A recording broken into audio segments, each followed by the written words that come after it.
welcome. Today is August 18th, 2020. You are listening to Counterculture with Aaron Lujan, where we summarize the top news stories of the day, the stories that affect your peace, your prosperity, your health, the things that truly matter to you, not Simon Cowell falling off his electric bike in Malibu. Starting off with the top story today is coming out of the New York Post. Disturbing video shows BLM mob beat white man unconscious. It reminded me of the infamous LA riots videos that came out, I believe that was in 92, if I'm not mistaken, of the gentleman, the Anglo trucker who was driving through South Central LA and had a brick thrown at him. We had a little reminder of that yesterday of a video that surfaced out of the once great city of Portland. Another Anglo guy in a truck apparently had crashed and witnesses tweeted that he had tried to intervene in an altercation between the mob and another person. And he said, "I ain't trying to hurt no one," and was knocked to the ground unconscious after being told Black Lives Matter N-word, even though the guy's white. So apparently you can use racial epitaphs and beat people unconscious for the color of their skin, so long as the victim is white and the perpetrator is black. The video is all over the place. You could probably see it on New York Post. Check it out. Fox News, speaking of Portland, over 60 Portland 911 calls go unheeded overnight as police respond to riot. Objects were thrown at police cars in the parking lot of a building and spray painted over security cameras during the riots. Others have shined green lasers at officers' eyes, pelted police with softball-sized river rocks and glass bottles. And while that's all happening, the innocent citizens of Portland who need law enforcement are being ignored. The calls range from theft, vandalism, suspicious activity, hazards, hit and runs, burglaries, violation of restraining orders, alarms going off, cars being stolen, and harassment. None of those calls are being responded to in the city of Portland because they are too busy dealing with green lasers and river rocks, whatever that is, and glass bottles thrown at them. The Federalist Papers, BLM group marches through Seattle neighborhood demanding that white residents surrender their homes. So this pretense of the Black Lives Matter movement is not a Marxist communist front has been dispelled with this report. And we had a mob of BLM activists going through what looked like a middle-class neighborhood of Seattle and chanting, "How about give us your homes?" Informing them it is high time to turn over their leases and or mortgages to folks more oppressed than they are. Open your wallets. All y'all white MFers get the F out of our neighborhood so we can go back to RS. Pay the fee, open your purse, fire, gentrifier. And literally they chanted their support for black criminals. Yes, BLM is in the streets of Seattle supporting black criminals. So lawlessness, gentrification is the guys saying that because there is no free market that exists, that because of systemic racism, apparently whites moved into what were former black neighborhoods. No, it's a free market. If you want to live there, go get a mortgage and move in. I understand the economics change, but the reality is that no one's stopping blacks. And it's funny because there are so many black middle classes. I used to live in LA. There was an area called Black Beverly Hills. I've also lived in other cities and towns where it's a very poor white neighborhoods. Socioeconomics and race don't always match.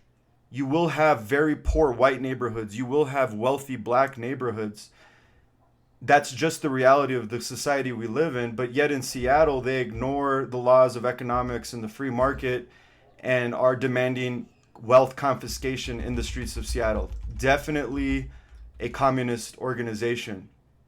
Daily Caller, speaking of complete pandemonium in American cities, 49 shot in 72 hours in New York City as violence continues to surge. So from Thursday to Sunday, we had at least 5 killed, an off-duty corrections officer and a 47-year-old father. This is double from the 2019 numbers in New York City. 888 gunfire incidents so far in 2020 compared to 488 during the same time frame. The month of July saw a 177% increase in shootings, a 59% increase in murders, and precipitous increases in both auto theft and burglary when compared to 2019. Speaking of pandemonium, Breitbart, moving over to Chicago, is reporting at least 50 shot, 5 fatally over the weekend in Democrat Mayor Lori Lightfoot's Chicago. A 12-year-old boy and numerous teens were among the wounded. 16-year-old was shot just before midnight while just simply standing outside, and then another 16-year-old was shot Saturday night around 10 p.m. as he stood outside the 500 block of East 47th Street. And just to note, guys, to date, Mayor Lightfoot has rejected all offers of federal help, but she wants more gun control in a city where there's a full gun ban. So we have towns in, like, for example, southern Colorado, call it Colorado Springs, where I live, where open carry is completely legal. We have some of the lowest crime rates per capita in comparison to other cities our size, and yet you have an entire gun ban in Chicago, and you had 50 shot over the weekend. I think it's obvious that if you disarm good people and criminals have guns, what ensues? Breitbart, speaking of Chicago, is also reporting a Chicago store owner looted twice since made plans to sue the city. This guy had just spent $300,000 after his first looting incident, and exactly 40 days later, he was looted again. Well, I hope he wins in court. This is the reason why I think municipalities are going to collapse. Not only is it going to be the loss of income from businesses, wealth producers, upper middle class, and wealthy people are going to leave cities like Chicago and go to low tax, safer states and cities like in Texas and Florida. And you're going to have a brain drain. You're going to have a capital drain. You're just going to drain everything out of these once great American cities, because who's going to want to stay there? Certainly not I. I was actually planning and thinking about visiting Chicago this summer, and I decided to change my mind. I will take my money elsewhere. What really happened, reporting that rioters tear down George Washington statue at Los Angeles City Hall, Grand Park. I'm familiar with that park, a few blocks away from the LA City Hall. They tore down the statue of George Washington, the founder of America. I guess that's justice for George Floyd, apparently. It's been standing there since 1933. And this is just some of the highlights of the big cities, but there was a lot more that happened this weekend as America continues to devolve. This is depressing news. It's difficult to report it, you guys, but we got to know what is going on, and we can't put our head in the sand, because if we allow these things to continue, things are only going to get worse. We need to remain vigilant, and we need to stay watchful. So the Gannett Network's reporting that in Kalamazoo, Michigan, there's a viral video that surfaced of Proud Boys, which is a I don't want to say far right, it's a right-wing considered activist group, in a fist fight with Antifa. Obviously, the Proud Boys destroyed them. And that was in Kalamazoo, Michigan this weekend. While back in Portland, there was a Patriot Prayer group that was also attacked by Portland rioters. And then, if you remember last week, I reported on Stone Mountain. Fortunately, they did not fire on each other, but there were fights that broke out at the state park of Stone Mountain, Washington. And same is true in Salem, Oregon. So throughout the country, over the weekend, apparently it's an American pastime, I guess, since all sports are now canceled, to get into the streets and left versus right, take these fights off of Facebook and just punch each other in the face on the weekends.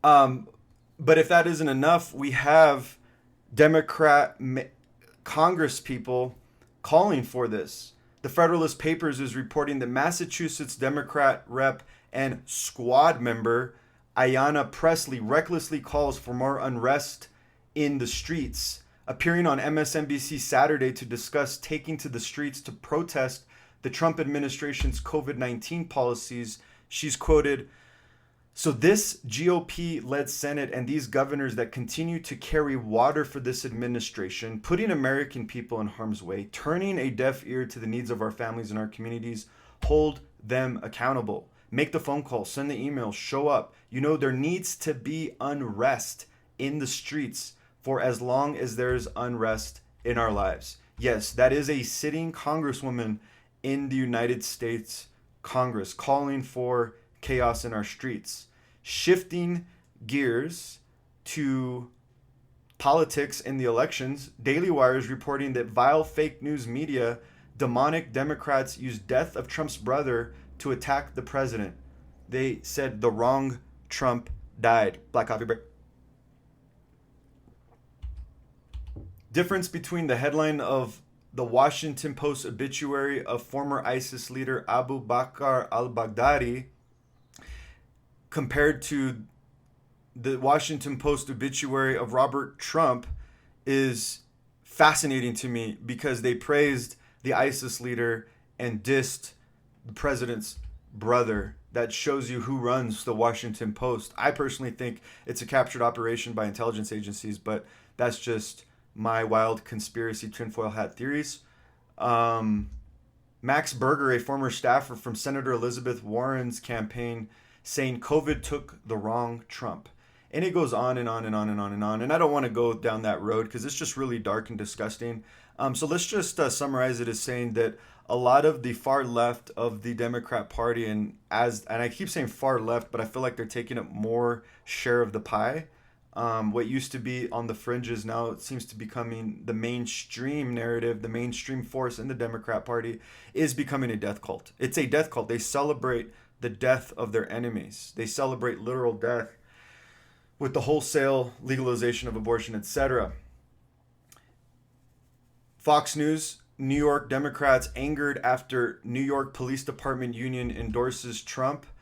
The PBA president, I think that's some sort of police group, Pat Lynch, said, I have 36 years on this job, 21 as the president of this fine organization. I cannot remember when we've ever endorsed a president of the United States. And then, of course, we had AOC to sort of color in what generally the Democrats are feeling about the NYPD endorsement. Since she's from New York, she tweeted, also, does anyone else see a potential problem with police unions, enforcement arms of the state with lethal weapons, promoting, air quotes, preferred candidates for office? Or is that just me? Yes, Alexandria, it is just you, young lady. It's just you. You have a very warped, perverted view of the world that doesn't allow you to see beyond your educational indoctrination.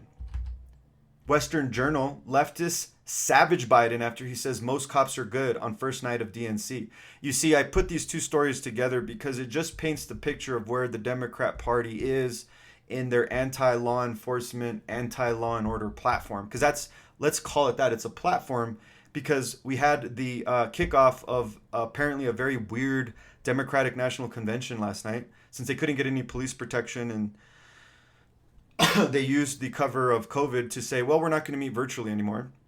I mean, we're not going to meet in person anymore. We're going to meet virtually. Biden actually tries to appeal to the moderates and the independents by, saying something politically strategic, which is, well, most cops are good, but there are bad cops, to try to, play that middle ground. Well, that doesn't work in the Democrat Party. He said most cops are good, but the fact is the bad ones have to be identified and prosecuted and out, period. That's just crazy to me, because I just never imagined that we would live in a country where something as simple as police protection and law enforcement would be controversial. And I'm going to read some of these tweets just so you get an idea, you guys, of where the Democrat Party is. So if you're a moderate Democrat, if you're an independent, do you really want to associate with this sentiment? We have Grace Boney, this, and how dare they lead into Eric Garner's mother with, quote, most cops are good. Functional Moron, at least he's being accurate with his name, on Twitter says, laugh out loud. Did Biden actually say most cops are good, man? Good thing. I'm not watching this. I would just be so mad, I bet. David says, Joe Biden just said most cops are good cops during a panel on racial justice. We'll never be free. And then Zach says, most cops are good is objectively wrong and also what 80% of the electorate believes. So we've actually brainwashed apparently an entire generation of young people to believe that cops are bad people. It's incredible, man. Well, we'll see how things go when the cops are no longer there to protect you from the bad guys. Fox News, evening newscast, 150 times more negative towards Trump than Biden's study says. This isn't very shocking. I just wanted to point out that had this been any other election cycle, it would have been shocking because it would have been a clear bias in the mainstream media. Media Research Center analyzed all statements made by reporters, anchors, and nonpartisan sources such as experts or voters made on CBS Evening News, NBC Nightly News, and the ABC's World News Tonight from June 1st to July 31st. And it's 150 times more negative towards Trump. Not surprising, but if you didn't think that the media was rooting for a candidate and you wanted some statistical, quantifiable evidence, there you go. CNN's got a report out saying that, whoa, even the CNN fake news poll is showing President Trump closing in on Slow Joe. A CNN poll conducted by SSRS across 15 battleground states, the survey finds Biden has the backing of 49% of registered voters, while Trump lands at 48%, and that's with a 4% plus or minus error rate. So it's going to be a close election. It's not going to be a blowout on either side. We are really divided 50-50 for some weird reason in this country. And it's going to get down to the wire, guys. Yahoo's reporting that Barack Obama reportedly said, don't underestimate Joe's ability to F things up. And he's also been said to say, and you know who really doesn't have it?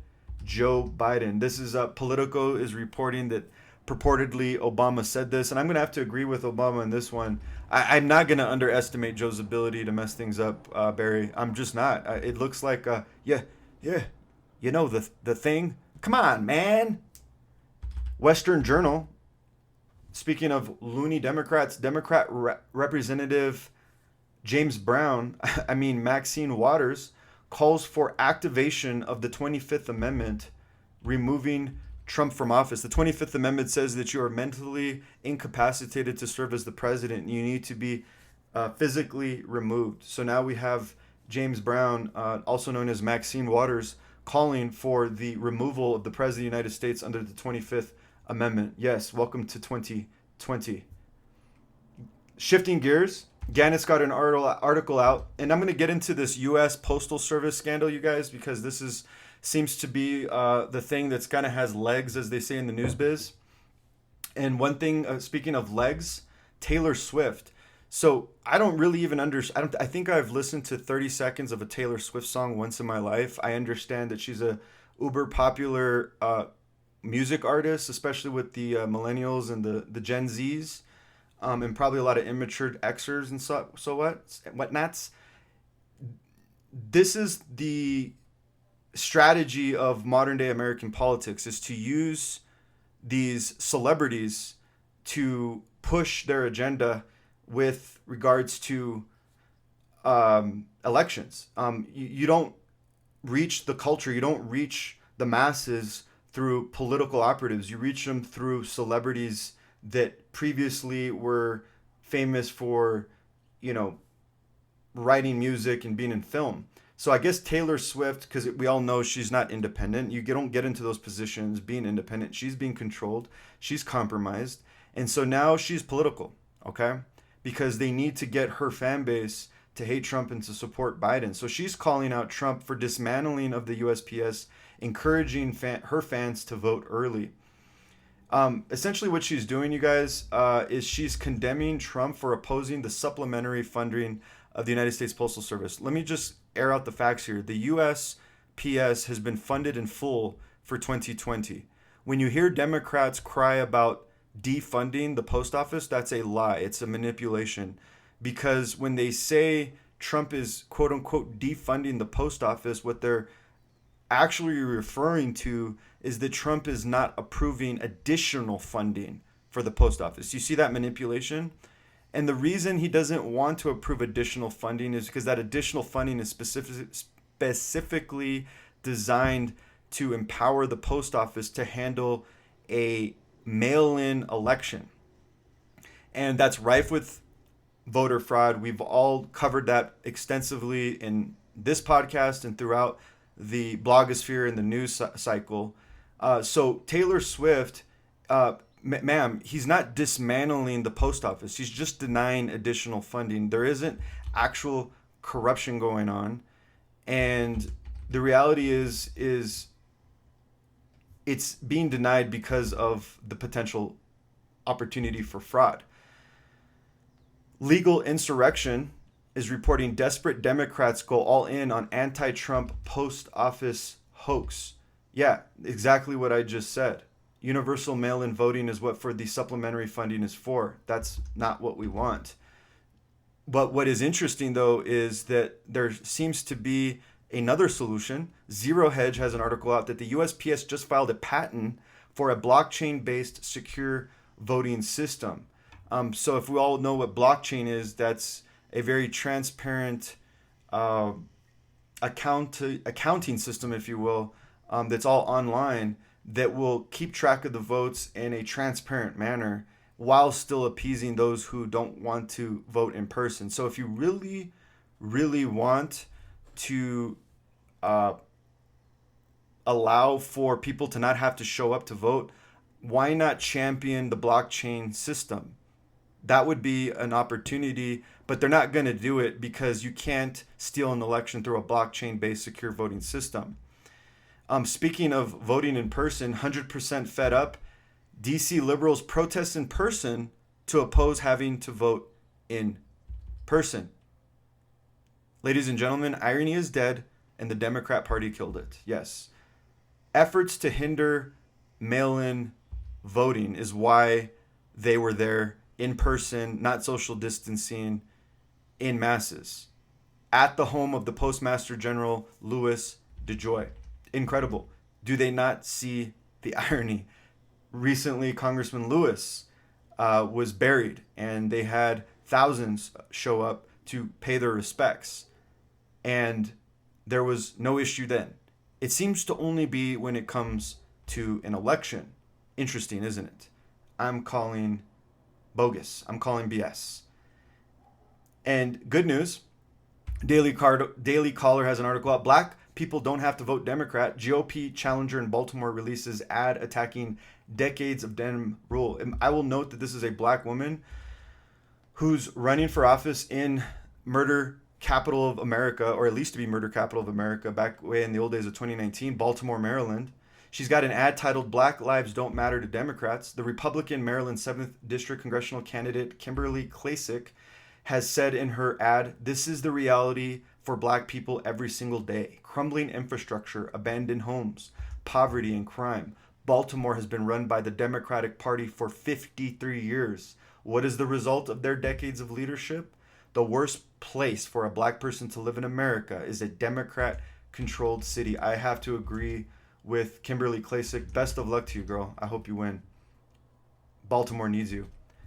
Shifting to the issue of life, Life News has a report out. Excellent news. Nebraska governor signs bill banning dismemberment abortions, tearing babies from limb to limb. The new law prohibits dismemberment abortions, a method typically used in the second trimester to kill nearly fully formed living unborn babies. This prohibits dismemberment abortion, using forceps, clamps, scissors, or similar instruments on a living unborn baby to remove him or her from the womb in pieces. This is now going to be punishable by up to 2 years in prison and or a fine of $10,000. State Senator Megan Hunt of Omaha did not like it. She must have been a Democrat. She's quoted as saying, ironically, "We aren't truly free unless we can make decisions about our own lives, our own bodies." A bill that prohibits the dismemberment of bodies. Apparently, the Democrats stopped becoming the party of science the minute it comes to killing babies, because science has proven for a long time ago that a baby in a mother's womb is an independent person with their own body, especially if you're able to rip their body apart. So Megan Hunt, I don't think she sees the irony either. It's not a logic. It's illogical. Life News is also reporting that pro-life group flies unborn Black Lives Matter banner over the Democrat convention. I like it how if you just add the unborn part, you stop getting the support of the Black Lives Matter movement. Pro-life organization Created Equal has a banner showing the image of a 15-week aborted baby and the phrase unborn Black Lives Matter. It is being displayed in the skies over Milwaukee, Wisconsin during the convention, which runs Monday to Thursday. And one of the spokespeople from the group said, "Our purpose is to expose the blatant hypocrisy of Black Lives Matter and the Democratic Party, which both say they care about Black lives. The party platform supports abortion without restrictions and calls for forcing taxpayers to pay for it. An estimated 20 million unborn Black babies have been aborted in America. 20 million Blacks have been killed. And what makes it worse is this is the true systemic racism. There is institutional systemic racism in this country. It is in the abortion clinics of Planned Parenthood and abortion providers throughout the United States. Take New York City for an example, folks. A city health data study indicates that more Black babies are aborted in the city than those that are born each year. Think about that. Planned Parenthood abortion facilities are located in or near minority neighborhoods. I know this because when I used to work in the hood, I used to sell Boost Mobile in the early 2000s. My sales territories were South Central Los Angeles, Inglewood,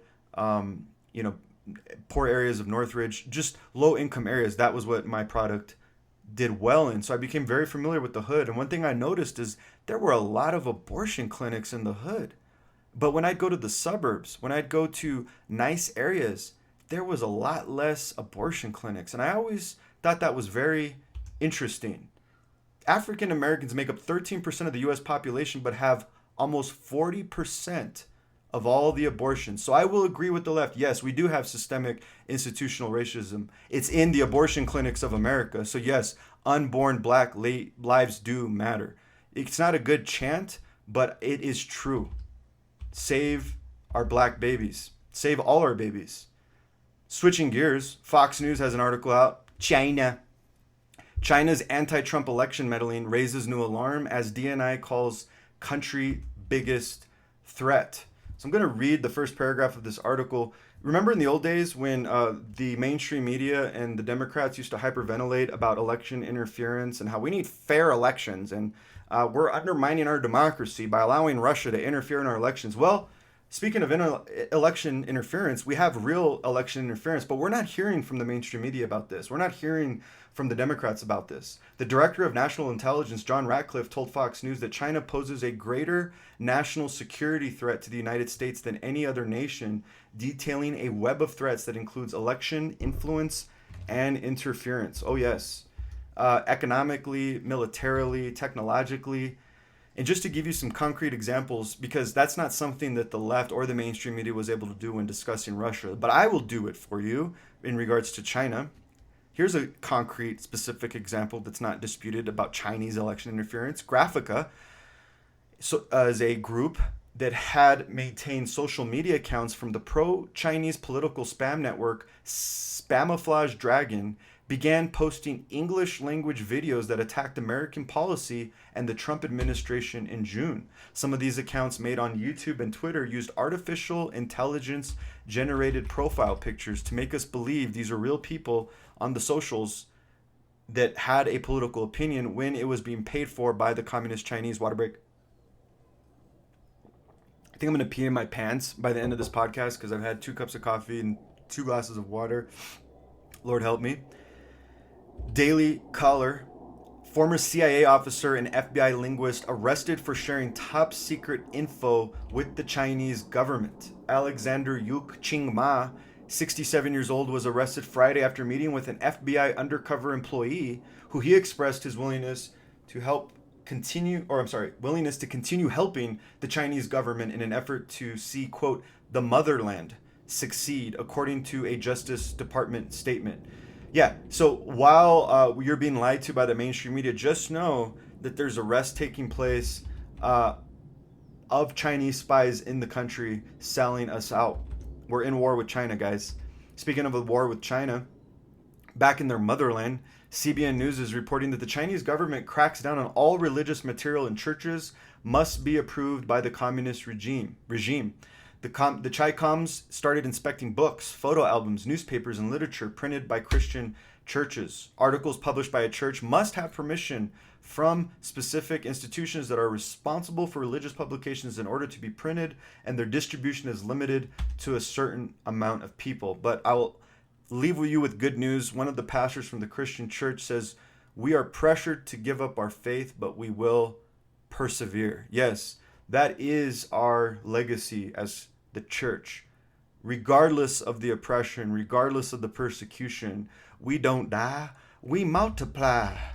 Shifting gears, speaking of communism, not so much shifting gears.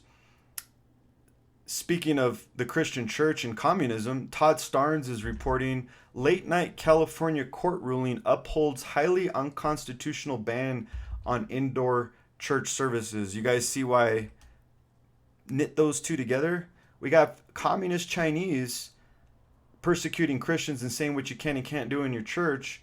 And we have our California legislature and Gavin Newsom telling their churches you cannot do what you want to do in your churches. The California Court of Appeals set aside a lower court's decision on Friday that would have allowed Pastor John MacArthur and Grace Community Church to hold indoor services.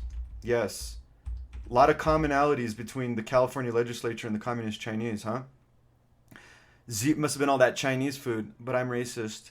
Zero Hedge is reporting that California set to pass the nation's first wealth tax targeting the ultra rich. So we're not just going to stop in the churches. The communism is going to go into the bank accounts and wealth redistribution, right? Share the wealth. San Francisco Chronicle reporting that a group of California state lawmakers on Thursday proposed a first in the nation state wealth tax that would hit about 30,400 California residents and raise an estimated $7.5 billion for the general fund. Proposed tax rate would be a 0.4% of their net worth, which I'm sure would most likely end up a lot higher, excluding directly held real estate that exceeds $30 million for single and joint filers and $15 million for married filing separately. The Zero Hedge article says that the California will trigger an exodus of billionaires who will be the first to realize which way the wind is blowing and end up hurting the state far more than helping it, as hundreds of wealthy, ultra wealthy taxpayers leave. And that's in addition to a previously passed millionaires tax in late July, AB 1253, that added surcharges of 1% to incomes, joint or single, between roughly $1 million to $2 million dollars in income, 3% on income between $2 million and $5 million, and they're going to tax you 3.5% if you make over $5 million in California, bringing the top rate to 16.8%. Who makes more than $5 million? Probably not your neighbor. Definitely not mine. Maybe. I don't think so. The person who makes more than $5 million is the guy that creates jobs. It's the guy that actually gives you your neighbor's job. So what's going to happen when he gets taxed into oblivion? He's going to leave California, and your neighbor's going to lose their job. And you're going to see it in your communities. Federalist Papers, California goes third world, rolling blackouts, rock state as energy company is strained amid heat wave. Talked to my dad the other day. Apparently, Southern California, or California in general, is just in a mad heat wave. 250,000 customers were impacted by the Pacific Gas and Electric's shutdown of electricity. You know where they do that? In third world countries. So apparently with the banning of church, with the wealth distribution by taxing the rich, and now telling the peasants you can't have power anymore, they're really going for broke. The utility, quote, was directed by the California Independent System Operator. I would love to know who's the California Independent System Operator. Was told to turn off power to about 200 to 250,000 customers at a time in rotating power outages, given the strain on the power grid during the statewide heat wave. See, that's a dereliction of the California legislature's responsibility. They're taxing and taxing and taxing and taxing. But what return on investment have the Californians received? The Californians. Anyone ever seen that SNL skit? Stuart, we're just going to go down the 101 to the 405. You guys got to YouTube the Californians. It's awesome. Anybody who likes to make fun of California, I get to do it because I'm from California. Sorry. I have something in my mouth. Hold on. Sorry about that, guys. Ghetto Podcast. So, last July, it was also recorded that the coroners in Los Angeles, San Bernardino, and Kern counties connected about 130 deaths to the heat, with diagnoses including hyperthermia and heat stroke. I think about the elderly. I think about babies. I think about people that are on ventilators. That's really bad, guys. Especially when it gets over 100 degrees with no air conditioning. I'm sorry for California. But staying in California, but shifting gears to coronavirus in Orange County, Gateway pundits reporting multiple people arrested for not wearing masks in an Orange County grocery store. The store manager locked them in and called the police. Mother's Market in Costa Mesa locked the maskless individuals and had them all arrested for not wearing masks. Gannett has an article out. Coronavirus updates. 2 top CDC officials step down. Birx urges Americans to wear masks indoors and outdoors. Dr. Deborah Birx, a coordinator of the White House Coronavirus Task Force, has said, quote, "Much of the spread is asymptomatic.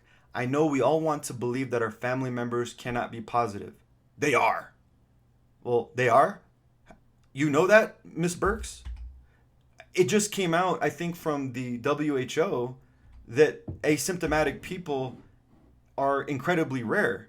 So they're just betting on the fact that you're not paying attention. So if you're listening to Counterculture, text a friend, tell them that we're exposing this. And the reason they're confused and they don't know who to believe is because the media is a weapon and they're playing this game where one day they'll say, oh yeah, there's no such thing as asymptomatic and it's incredibly rare. And then the head of the White House task force will say much of the spread is asymptomatic and all your family members are positive because she says so. But there's a counter narrative and the truth is rising. Collective Evolution's reporting, we have a lot of evidence that it's a fake story all over the world. German doctors on COVID-19, more than 500 German doctors and scientists have signed on as representatives of an organization called the Corona Extra Parliamentary Inquiry Committee to investigate what's happening on our planet with regards to COVID-19. I was hoping that the Corona Extra Parliamentary Inquiry Committee was a group of Mexicans drinking Coronas. But that wouldn't make sense because Corona is not a Mexican beer. I digress. This is kind of like another Frontline Doctors situation where now you have 500 German doctors and scientists banding together trying to tell the people of the world this is a scam. Why are so many professionals and experts in the field being censored, ridiculed, and shut down by organizations like the WHO? Should we not have the right to examine information openly, freely, and transparently? Well, of course, that's always what medicine and science has been about. An open exploration. It's never been about silencing dissenting voices, because if it's a bad voice, if it's a voice that has no credence, it has no truth based on it, then the collective will collectively denounce it. We don't need to extrajudicially silence these voices. What are you hiding, in other words? Liberty Daily, ICYMI, I don't know what that is. Suicide deaths higher than COVID-19 deaths amid lockdown, CDC Chief warns. Dr. Robert Redfield warned it during a medical presentation earlier this month, quote, "We're seeing, sadly, far greater suicides now than we are deaths from COVID. We are seeing far greater deaths from drug overdose that are above excess that we had as background than we are seeing the deaths from COVID. Get these schools open in a way that people are comfortable and they're safe." In May, 500 doctors wrote to Trump that short, medium, and long-term harm to people's health with a continued shutdown. The millions of casualties of a continued shutdown will be hiding in plain sight, but they will be called alcoholism, homelessness, suicide, heart attack, stroke, kidney failure. In use, it will be called financial instability, unemployment, despair, drug addiction, unplanned pregnancies, poverty, and abuse. You guys, we all know that these quarantines have increased pill popping. We all know it's increased the number of bottles in the trash can. We all know that teenagers are committing suicide. We just had a father come on, I think, Tucker's show and plead and say, my son was a happy guy, but because he was socially isolated from his friends, couldn't play sports, couldn't go to school, he committed suicide. So I think the important question in this whole let's flatten the curve thing is, what price are we paying to flatten the curve? Right now, the price is apparently more deaths. In the effort to stop people from dying, more people are dying. So I think the trade-off is obvious. It's better to release the quarantines, get people back in school, get people back in work, and loosen up some of these restrictions like the face diapers, and let people live their lives again so that we're not committing suicide and getting addicted to narcotics and alcohol. But it gets worse. Wall Street Journal, more Americans go hungry amid coronavirus pandemic, census shows. Excuse me. Gag reflex. Causes include higher food prices, school closings, expiration of federal jobless benefits deepens distress. Almost 20% of Americans with kids at home couldn't afford to give their children enough food, up from almost 17% in early June. As of late last month, about 12.1% of adults lived in households that didn't have enough to eat at some point in the previous week, up from 9.8% in early May census figures shows. So just add hunger to that pile of quarantine garbage. Government slaves, stunning proof that hydroxychloroquine could have saved tens of thousands of lives in the U.S. from coronavirus, jail Fauci. Yeah, I mean, that's the saddest thing is we have a cure. We have a cure.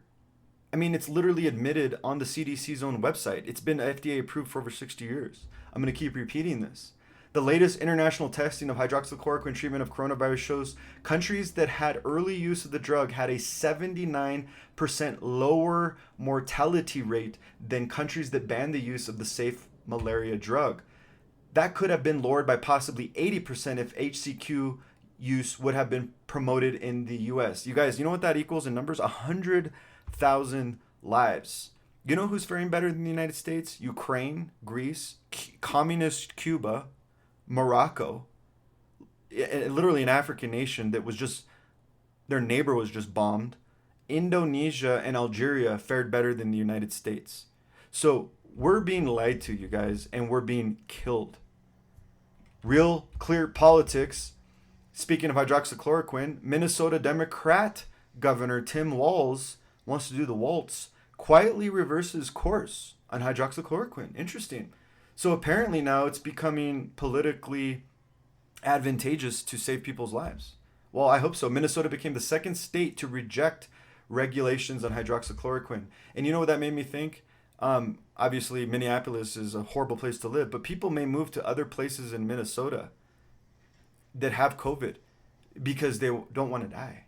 And as governors and state legislatures like California see people leave, maybe, just maybe, they're going to take a few steps back and say, maybe we should not let people die and let them have their medicine.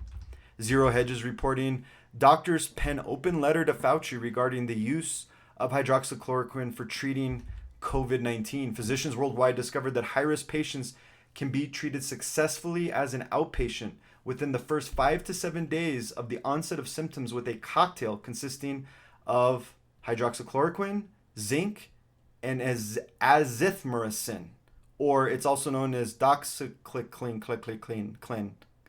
Sorry, I don't know how to pronounce any of these drugs. But we heard the Frontline Doctors say this as well. We know that that's true. This was an open letter that also said, curiously, despite a 65-year safety record, the FDA suddenly deemed hydroxychloroquine a dangerous drug. I wonder if it's because Fauci has a patent on the vaccine that will make him fabulously wealthy, and the pharmaceutical companies, the same ones that have been killing us by the millions, want to give us a vaccine where they will make billions. Maybe, just maybe. Maybe there's a financial interest. Or you'd have to believe that these are just really well-meaning people who just magically change their minds about hydroxychloroquine. No. I think we're all well-meaning people, all logical people that understand this is a scamdemic. It is essential that you tell the truth to the American people regarding the safety and efficacy of the hydroxychloroquine HCQ cocktail, said the open letter from these doctors to fake Dr. Fauci. Go start a fashion brand, bro. You got a good name for a fashion brand, not to be the head doctor. Americans must not continue to die unnecessarily. Moving to weather patterns and disasters, this shocked me. I don't think anyone heard this. Washington Post was reporting an inland hurricane tore through Iowa. You probably didn't hear about it. On Monday, yesterday, or was yesterday Monday? Yeah, yesterday, Iowa was leveled by what amounted to a level 2 hurricane. Gusts of 112 miles per hour were recorded in Lynn County. Hashtag weather modification. When's the last time we had a hurricane in the Midwest? If you don't believe me, go into DuckDuckGo and type in weather modification. And we also just recorded the hottest temperature in the history of ever recording weather in Death Valley. Interesting coincidence. 43% of the state's soybean and corn crops have been damaged. Hashtag food shortage. There's 250,000 without power in Iowa right now. There's citywide curfews, 2-hour gas station lines. The banks are closed. There's no trash pickup. And the economy's been shut down. Hashtag Lynn County. But apparently, just like the coastal elites ignored flyover country, they continue to ignore the Iowans. Well, we don't ignore Iowa on counterculture because they are our fellow Americans. Speaking of fellow Americans, I lived in San Diego and there's a lot of Filipinos. A strong 6.7 magnitude earthquake strikes the central Philippines. Aftershocks expected. Lord, when will we know the end is near? You will hear of wars, rumors of wars, earthquakes in various places, famines, pestilences, says the word of God. Shifting gears, what really happened? Discussion of Wikileaks or any hacked information banned under new YouTube rules. Oh yeah, going to my favorite subject, censorship. And where are we with time? Because I, of course, blew past 30 minutes. I'm going to have to change this. I don't know how to cut some of this news out because I feel like I'm doing you guys a disservice by not reporting all this news. I would love to get on with my day. I'm running a business, but I cannot cut this news out. It is so juicy. It's important that you guys get this. If you guys think this is valuable, please text a friend and say, there's a short brown dude on the podcast that's got fire, bro. Fire. Removing content that contains hacked information. Okay, so let me back up for a second. So this is, I'm going to quote the new policies over at YouTube with regards to posting videos that have, quote, hacked information or information from WikiLeaks. But before I do that, I just remembered last week there was a huge WikiLeaks dump about Kamala Harris. And we all know that the DNC and the Democrats are not big fans of WikiLeaks because that's what ended Hillary Clinton's candidacy. Had that not been dumped, Trump would not be our president right now. Hillary Clinton would be our president. But it happened, thank the Lord. And Hillary Clinton did lose. And I believe, and many people believe, it was directly because of those WikiLeaks dumps. They killed Seth Ridge, the guy who actually leaked the information. They shot him. Hillary Clinton dipped her servers in acid vats. That's how bad they wanted this information out of your purview. But I read the Podesta emails. Oh, yes. And so they're not going to let that happen again, apparently. And I'm going to quote YouTube, removing content that contains hacked information, the disclosure of which may interfere with democratic processes, such as elections and censuses. And they're going to be deleting, quote, videos that contain hacked information about a political candidate. And YouTube promises to, quote, raise up authoritative voices, hashtag 1984, quote, reduce the spread of harmful misinformation and borderline content. So see how it's all very subjective? Who gets to be the arbitrator, the judge and the jury, on borderline content? Who gets to decide what is harmful misinformation? Well, YouTube is dead, folks. I no longer post videos on YouTube. I automatically send my podcast there because I haven't been banned yet. Because it's, I reach like 3 more people, maybe. I have like almost 500 subscribers on YouTube, and like I'll get like 3 views on my videos now. Whereas before I'd get like consistently 500 to 1,000 before all the censorship started. I know this, guys. I knew my numbers. I had been doing it for 7 years. The numbers on my YouTube channel drastically changed after the 2016 election. I was in the naughty corner, apparently, like I was in grade school. Yahoo's reporting, Trump says he will look very strongly at granting pardon to whistleblower Edward Snowden. Former contractor for the National Security Agency has been living in exile in Moscow since fleeing the U.S. 6 years ago after leaking information on the nation's most secretive spy agencies in their programs. One of the most fascinating documentaries I ever watched. Wish I could remember the name of it. It's all about Snowden. Trump may pardon him. And yeah, he's a hero. I think it was Project Prism. Basically saying that we're all being spied on unconstitutionally. Had he been caught in the U.S., he would have been killed. John McCain wanted him dead. What really happens reporting, in stores, secret surveillance tracks your every move. Speaking of Project Prism, Bluetooth beacons, small, inobtrusive electronic devices that are hidden throughout the grocery stores, interface with an app on your phone, and they can track your location accurately from just a few inches to about 50 meters. They use very little energy, and they work really well indoors. These beacons have been placed throughout the United States in these last couple of years at airports, malls, subways, buses, taxis, sporting arenas, gyms, hotels, hospitals, music festivals, cinemas, and museums, and even on billboards. See, app makers get paid to install this technology. It's why those cool apps are free. Why do you think you get to play Candyland for free? Why do you think you get to get all these cool apps that you don't have to pay for? Do you really think this is like some non-profit thing? Yeah, you know it's for advertising, but the advertising is Orwell level, guys. They're tracking down to where you are a few inches.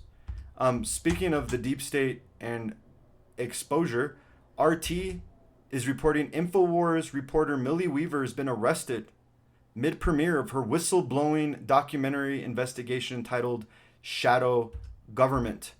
Weaver's arrest at the couple's home, which is yet to be confirmed by authorities, was initially reported by InfoWars on Friday, shortly after their premiere of that documentary. The film purports to expose the secrets of the massive deep state intelligence apparatus, manipulating politics within the U.S. and beyond its borders based on the reports of 2 private intelligence whistleblowers. Fascinating. And just to kind of close this out, the culture war, Western Journal, Disney indoctrination. Children's show introduces first bisexual lead character. Guys, this podcast is heavy, and I'm going to end with good news, but man, I need to pray and figure out a way to not be. And guys, forgive me. I'm trying to be a watchman, and I'm not trying to be doom and gloom, but these were all the top stories, and I don't want to leave things out to not hurt your feelings or offend you. So this is a hardcore podcast on the truth. We're not trying to be fearmongers, but it's heavy stuff. The lead character in the animated series The Owl House is about a 14-year-old Dominican American girl. Of course, right? She's got to be, Dominican American, not just American, who is attracted to both women and men. Well, my whole thing is, why are we talking about attraction and sexuality, even in its natural state, to children? But apparently that was like old school cultural Marxism. We're now in a whole new world where it's going to be bisexuality and perverted sexuality that's going to be pushed on our children, not just sexualizing our kids, which is wrong to begin with. But it gets better, or should I say worse. Her name is Luz. Luz's misadventures attempting to learn witchcraft. So they're teaching your kids about Satanism. And I'm going to read the demonic creator of this, Dana Terrace. Quote, in development, I was very open about my intention to put queer kids in the main cast. I'm a horrible liar, so sneaking it in would have been hard. Isn't she quirky? She's a horrible liar. No, Dana Terrace, you're a horrible human for not only trying to sexualize our kids, but trying to pervert them into your sexual perversion of, quote, bisexuality. So now we will end with a lollipop. We will end with the good news. None other than the Good News Network. Police officer pulls man from wheelchair stuck on tracks within seconds of speeding train. Yeah, so apparently there was a cop in his car. There was a man that was stuck in the railroad, and the cop, I guess, was at the railroad track light waiting to cross and saw what was happening, and in the nick of time saved this man, showing you what America, what humanity really is all about. It's about good people, helping people, thinking less of ourselves and more of others. Let that be a lesson to all of us. Thank you so much for joining me, you guys. Today was the top news for August 18th, 2020. BLM demands homes, Dems USPS lies, and the California goes communist. Everything is housed at aaronlujan.com, which is currently down right now. Don't know why. Been getting a lot of hack attacks lately. We'll have to resolve that today. In the meantime, you could find the podcast in all the major podcast players while I'm still there. I would encourage you to visit aaronlujan.com and sign up for my text alerts. I'm being told publicly and privately that there is going to be a major move to purge a lot of voices like myself before the election, which is just a few months away. Thank you for joining me. Take care.